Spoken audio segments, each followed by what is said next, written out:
Spécialiste en matière d'audio-vidéo domotique, Maison Adam est fière de vous présenter les tendances du milieu électronique. Ici Michel Carrier, bienvenue à cette autre émission en compagnie de José Adam, le passionné. Cette semaine, nous sommes dans l'univers de l'audio. Nous allons parler des nouveautés au niveau des amplificateurs et des caisses de son pour jumeler à ces amplificateurs. Si vous êtes amateur de haute fidélité, l'émission va vous intéresser. Je m'en vais retrouver José et Guillaume dans un instant.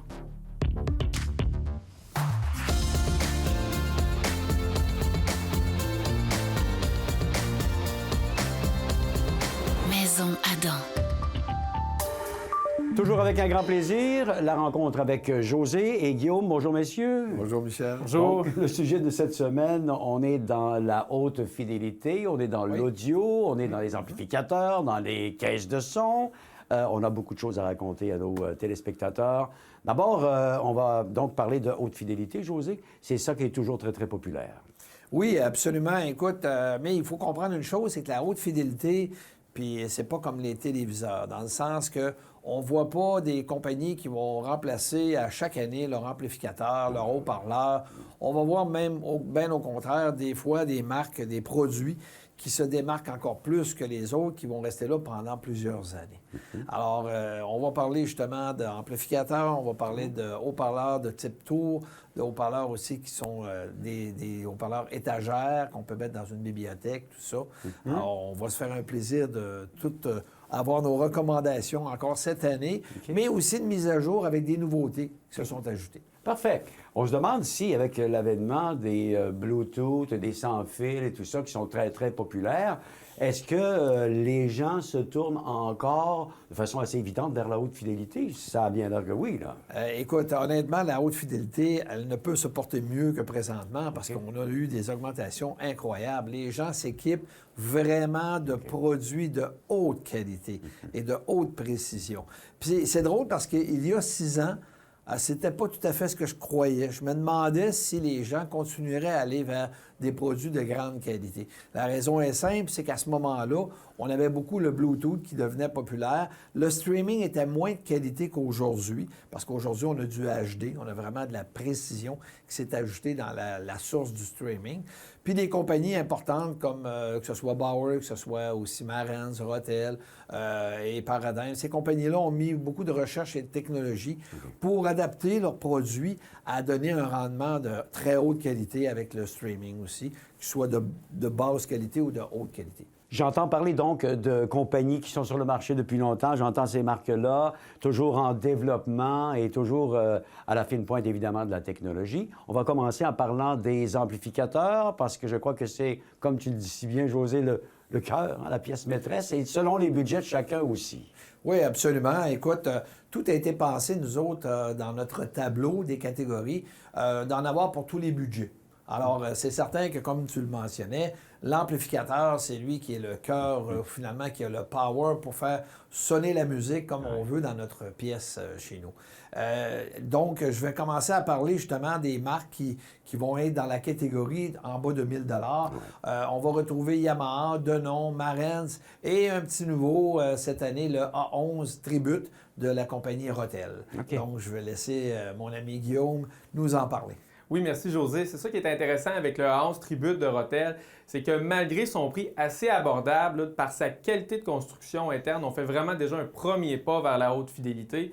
Le A11 a réussi à conserver le thème sonore qu'on aime de la compagnie Rotel, c'est-à-dire des aigus très précis, un son qui a une belle dynamique, une belle puissance au niveau des basses. En fait, en bas de 1 000 $, c'est l'amplificateur qui offre la meilleure qualité sonore. Cependant, notre meilleure recommandation, ça reste le modèle NR1200 de Marantz, qui offre une qualité de son très très proche du A11 Tribute de Rotel, mais il y a des avantages non négligeables, surtout dans cette gamme de prix-là. C'est un amplificateur sur lequel on va retrouver des entrées numériques comme HDMI pour relier un téléviseur et aussi qui intègre un streamer intégré. Donc, ça permet d'écouter sa musique sans fil, sans compression. Donc, ce côté-là très complet du NR1200 en fait notre meilleure recommandation encore cette année. Bien. Puis par la suite, on va tomber dans une catégorie qui va être entre 1 500 et 2 500 $. Là, on va aller chercher des amplificateurs qui sont un peu plus costauds, si tu veux, plus riche aussi musicalement parlant. On va avoir les compagnies comme Yamaha, Marantz et Rotel, encore une fois, qui vont être sélectionnées. Et dans tout ça, il y a eu une grosse compétition. Ouais. Ça a été quand même assez serré. Puis je vais laisser justement Guillaume nous parler de sa recommandation. Oui, merci. Bon, notre meilleure recommandation, c'est le AS801 de Yamaha. C'est un amplificateur assez puissant, donc il est capable d'alimenter à peu près n'importe quel type de haut-parleur puis de produire une belle image sonore. C'est aussi un amplificateur qui est très contrôlé dans ses écus, ses médiums, ses basses.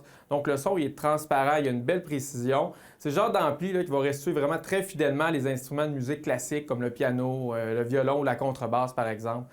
Donc pour ça, pour sa puissance, son équilibre sonore, pour sa transparence, c'est notre meilleure recommandation dans cette gamme-là.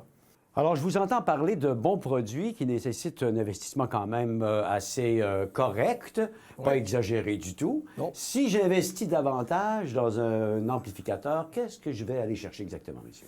Bien, vois-tu, quand on tombe dans la catégorie, les deux prochaines, là, qui sont des amplificateurs entre 1 500 et 2 500 et 2 500 à 4 000 là, vraiment, les compagnies vont mettre l'accent sur le mariage des composantes. Okay. Parce que là, ce qu'on veut aller rechercher avec l'amplificateur, c'est vraiment du contrôle. Comprends-tu? C'est-à-dire que le haut-parleur, on veut qu'il donne des basses qui sont profondes. On veut garder un son qui est clair. On veut du détail, si tu veux, dans les hautes fréquences. On veut une belle définition. Donc, le mariage de tout ça, on appelle ça un équilibre sonore. Okay. Puis, naturellement, c'est un mariage de composantes. Un bel exemple, le PM 6000 de Marantz, c'est un amplificateur, d'ailleurs, que je considère très, très judicieux à acquérir parce que la qualité, le contrôle, il a ce qu'il faut. Et en plus, il est quand même dans cette catégorie-là de prix le moins dispendieux des trois qui ont été testés. Puis on parle de 50 moins dispendieux, fait que c'est quand même important, là, tu sais. Puis on a des connectiques qui répondent, si tu veux, aux habitudes des consommateurs d'aujourd'hui. Donc, on peut le brancher en optique pour un téléviseur. On peut, naturellement, on a un DAC aussi pour aller chercher n'importe quelle source, comme d'un téléphone, et avoir une meilleure qualité sonore parce que le DAC est de très bonne qualité. Voilà. Donc, c'est tous des avantages, mais je vais laisser Guillaume nous parler encore plus de cette catégorie-là. Oui, aussi dans cette gamme de catégories-là, Michel, on retrouve deux autres amplificateurs de Rotel qui sont le A14 Mark II et le RA1572 Mark II. Comparativement au modèle qu'on a parlé précédemment, c'est des amplis qui ont plus de réserve, plus de puissance, donc ils vont produire une image sonore encore plus large qui va habiter la pièce. C'est aussi des amplificateurs qui sont capables de travailler avec des haut-parleurs moins efficaces, plus gros, plus volumineux. Donc vraiment, là, c'est des très bons appareils. Mais notre meilleure recommandation, c'est porté sur le nouvel amplificateur Atessa de Roxane. L'amplificateur Atessa de Roxane, en termes de construction interne, il est très, très proche, voire copié du modèle Caspien, qui est un autre amplificateur qui vend, mais beaucoup plus cher. Donc, vraiment, toute l'architecture de l'amplification de cet ampli-là est vraiment fait pour réduire au maximum les pertes de signal et les distorsions qu'il y a entre le signal et l'arrivée de la puissance aux amplificateurs. Donc, c'est un ampli qu'on aime beaucoup pour son image sonore qui est large, son médium qui est très chaleureux, mais aussi très transparent avec ses aigus. Les basses sont rondes, sont dynamiques. Donc, c'est un amplificateur qui est très vivant. N'importe quel genre de musique, on aime écouter ça sur le Atessa. Donc, vraiment, dans la gamme entre 1500 et 2500 cette année, c'est notre meilleure recommandation. Super. Par la suite, la prochaine catégorie, c'est les amplificateurs entre 2500 et 4000 Écoute, là, je peux souligner justement une nouveauté qui est dans la compagnie Rotel, le RA1592 Mark II. Là, on a un amplificateur qui dégage beaucoup de puissance.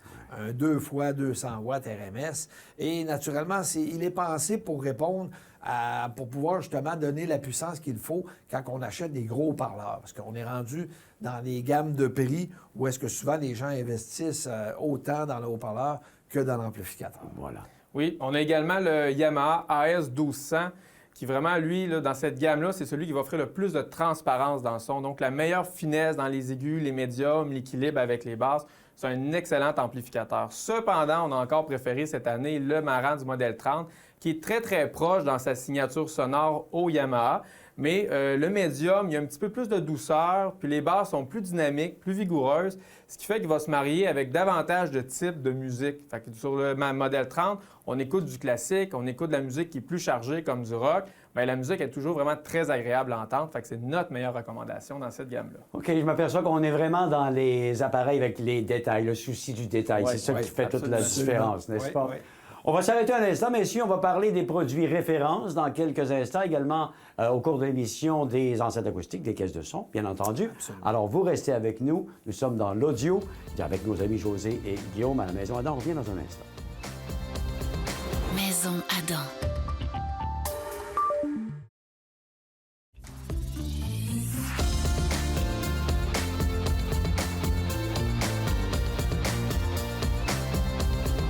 Maison Adam. Nous sommes de retour à notre émission sur la haute fidélité en compagnie de José et de Guillaume. Vous remarquez qu'on a installé durant la pause des haut-parleurs dans le décor, mais on va y revenir dans un instant parce que, José, on doit compléter d'abord les amplificateurs dans la catégorie référence. Et je vois ton sourire déjà. Oui, absolument, parce qu'on est très fiers chez Maison Adam d'avoir des produits de cette gamme-là. Et il y en a plusieurs aussi, d'ailleurs, qui sont exclusifs. Alors, ce qu'il faut retenir quand on tombe dans cette catégorie-là, dans amplificateur référence, c'est qu'on est vraiment dans la crème de ces compagnies-là.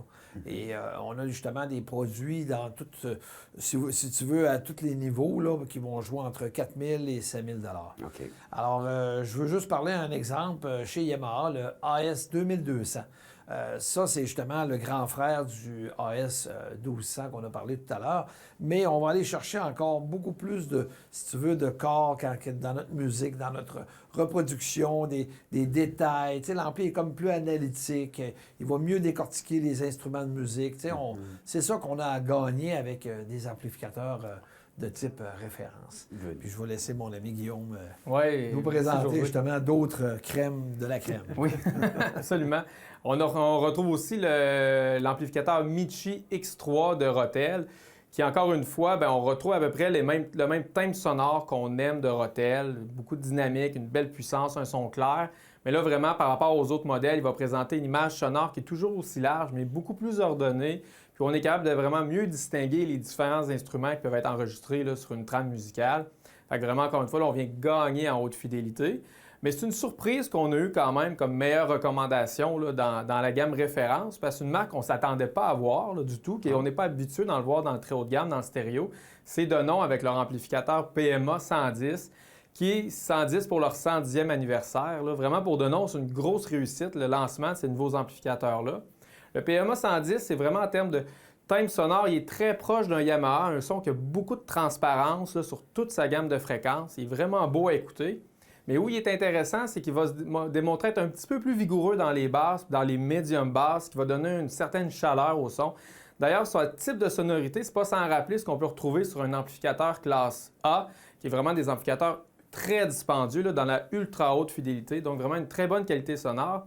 Puis aussi, ce qui est intéressant avec le PMA 110, c'est que c'est un ampli qui, lorsqu'on va écouter une musique qui est très chargée ou qui va monter très haut en dynamique, il va conserver un meilleur contrôle sur les aigus, toujours clairs mais très douces, puis une basse qui n'a pas tendance à distorsionner, mais qui va rester précise pour bien entendre les percussions puis les nuances qu'on a dans ce genre de son-là. Donc, c'est vraiment là, dans cette gamme-là notre meilleure recommandation. Excellent. Donc, ça nous promet des heures de plaisir, mais encore faut-il, avec ces amplificateurs-là, avoir la bonne caisse de son. Oui. Et c'est là Très qu'on est important. rendu. C'est pour ça qu'on avait inséré donc, et amené dans le décor nos caisses, parce qu'il y en a pour tous les goûts, tous les budgets également, Oui. ce qu'on va présenter. Là, on est dans les colonnes. On appelle ça une colonne. Hein? Oui, les caisses de son tour, de type tour. De type tour. Alors, comme tu peux voir ici, ça, c'est des nouveautés qu'on va parler tout à l'heure. Mais justement, cette année, ça a été une année riche en 2021, là, avec des fabricants comme Monitor Audio, OK. Paradigm, Bowers & Wilkins, Klipsch aussi. On a vraiment des beaux produits, une très belle qualité qui a été, on va dire comme on dit, comme on parle quand on parle de vin, ça va être un bon millésime. Là, Ah oui, d'accord. Les Une bonne haut-parleurs. année, une bonne référence. Bonne année. Ouais. Je vais laisser Guillaume nous parler des haut-parleurs en bas de 1 500 $. Qu'est-ce qui va se démarquer de ce côté-là? Oui, bien, en bas de 1500, on a vraiment deux compagnies qui se démarquent. Là, il y a d'abord Paradigm avec la série Monitor SA, qui va présenter un son qui a beaucoup de dynamique dans les basses, des aigus aussi très, très clairs. C'est le genre de son qu'on veut quand on écoute du cinéma maison. C'est des haut-parleurs qu'on va justement souvent assembler comme ça.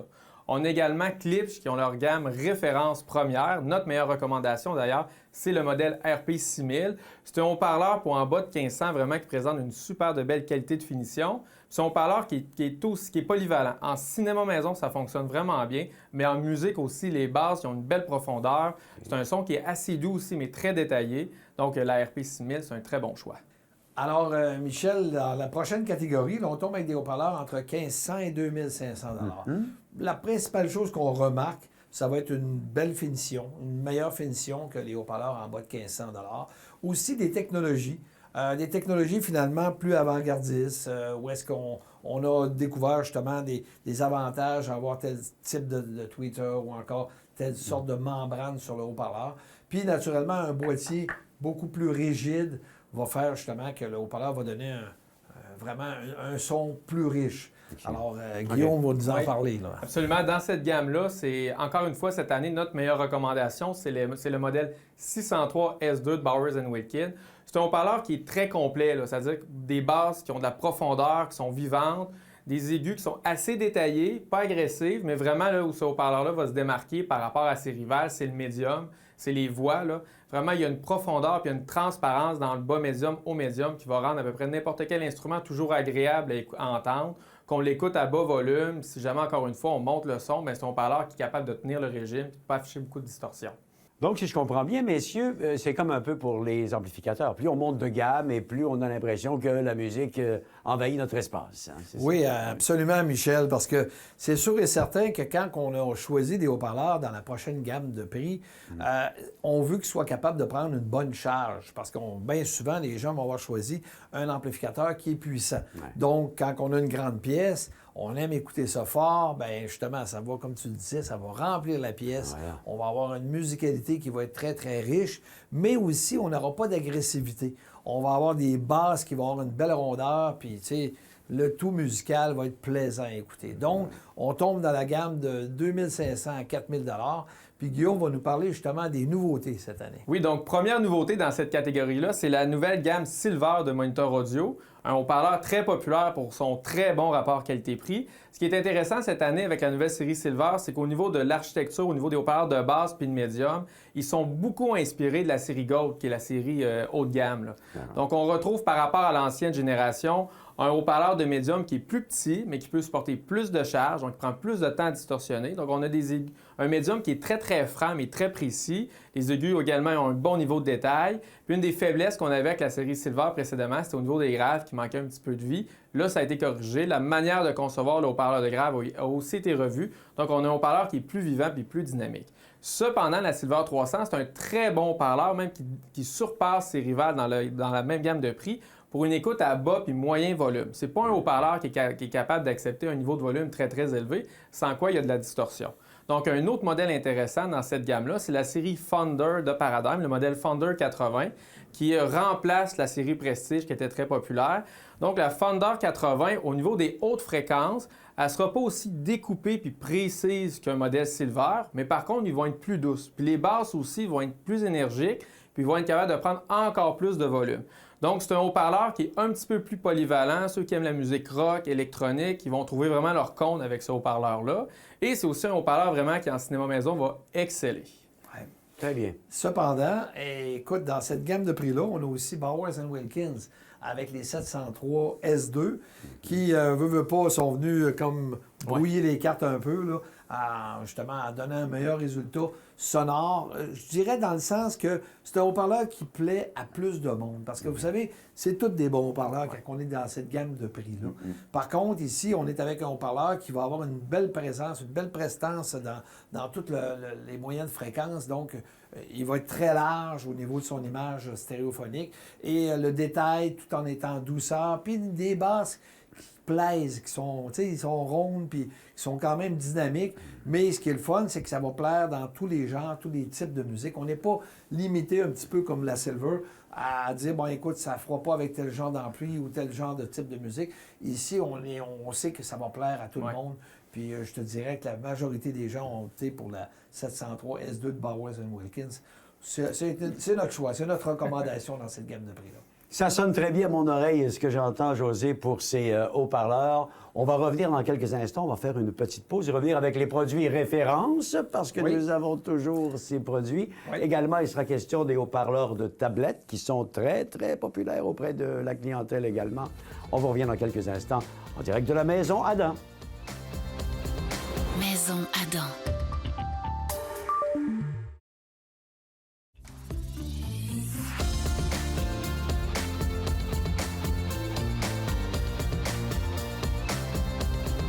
Maison Adam.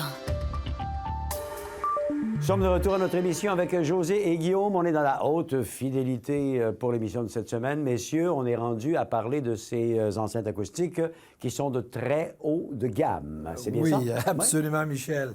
Là, on est dans la gamme de prix de 5 000 à 6 000 On retrouve justement ce qui va se joindre aux modèles déjà connus, c'est-à-dire les 702 S2 de Bowers & Wilkins, ainsi que la série Gold 200 de Monitor Audio. On va avoir des nouveautés qui vont se joindre avec la Klipsch ici, qui est la Forte 4, la nouvelle série qui vient de sortir, et très différent aussi comme esthétique et comme, même, je dirais, comme sonorité.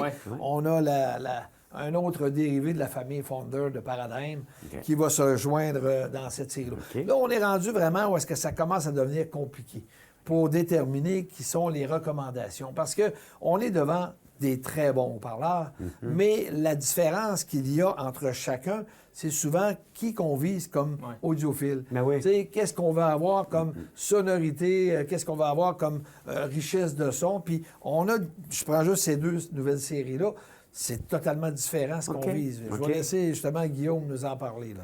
Oui, absolument. Si on commence, par exemple, avec la nouvelle Forte 4 de Klipsch, qui fait partie de la famille Héritage de Klipsch, c'est un haut-parleur, à première vue, quand on le regarde, avec son gros parleur de 12 pouces en avant, son autre gros parleur de 14 pouces en arrière, ses haut-parleurs de médium, d'aigu, qui sont dans des espèces de pavillons. On se dit, c'est quoi ce haut-parleur-là? C'est juste un haut-parleur pour faire du bruit et déranger le voisinage. Là. Mais pas du tout. Là. La Forte 4 de Klipsch, c'est un haut-parleur qui est très équilibré, très neutre dans son son.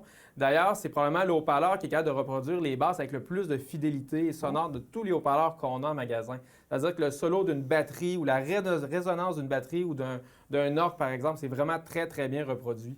Les aigus, les médiums aussi sont précis, sont neutres, puis de la façon comment ils sont exprimés à travers le pavillon, ça donne une espèce de feeling vraiment de se sentir en concert. Fait que le pari de Klipsch avec ce haut-parleur-là, c'est d'offrir une enceinte haute fidélité, comment le son il est reproduit avec beaucoup de précision de détails, mais aussi de conserver le fun d'être live à un concert. Donc pour ça, c'est vraiment un très, très bon haut-parleur. Dans un autre ordre d'idée, on a la Fender 100 de Paradigm, qui est le modèle remplaçant de la série Prestige. Donc Paradigm, ils ont vraiment travaillé le son de leur haut-parleur pour s'adresser davantage aux mélomanes qui aiment la musique. Les aigus sont aussi précises qu'avant, mais sont maintenant beaucoup plus douces à écouter, beaucoup plus nuancés. C'est un haut-parleur aussi qui a une très belle image sonore. Puis les basses, c'est des basses qui sont dynamiques, qui sont très vivantes. On aime écouter à peu près de tout sur une Fender 100. Puis vraiment, quelqu'un qui veut se bâtir un cinéma maison, mais haut de gamme, référence pour écouter des shows de musique, du cinéma. Ça, vraiment, les Paradigm sont très forts là-dessus. La série Fender, là, c'est la référence absolue. C'est ce qu'on a entendu de meilleur en cinéma maison haut de gamme. Mais, Michel, il fallait trancher. Absolument. Il fallait décider quel serait le meilleur haut-parleur dans cette catégorie de prix-là. Et c'est la Bowers & Wilkins, la 702 S2, qui remporte la palme du meilleur haut-parleur dans cette catégorie.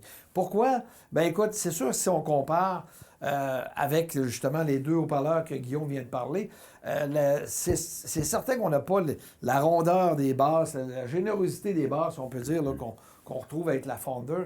Puis on n'a pas non plus la précision des basses qu'on avait avec la Klipsch Forte 4.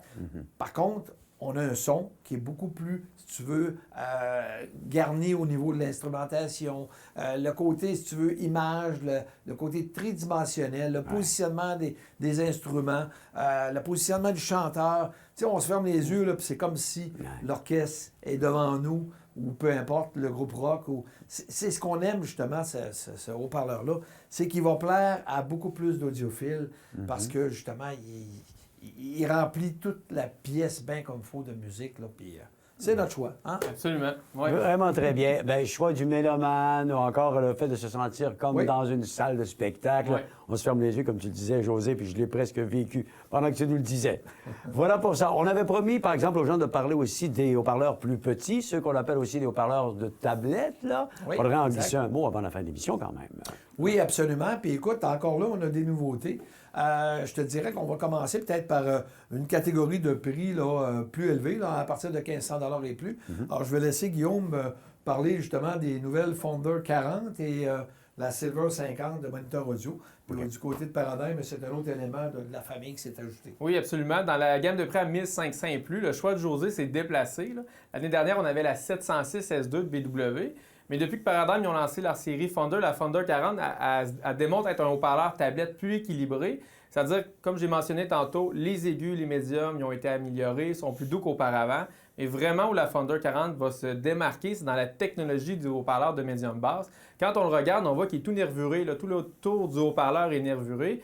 Paradigm, il appelle ça la technologie ART.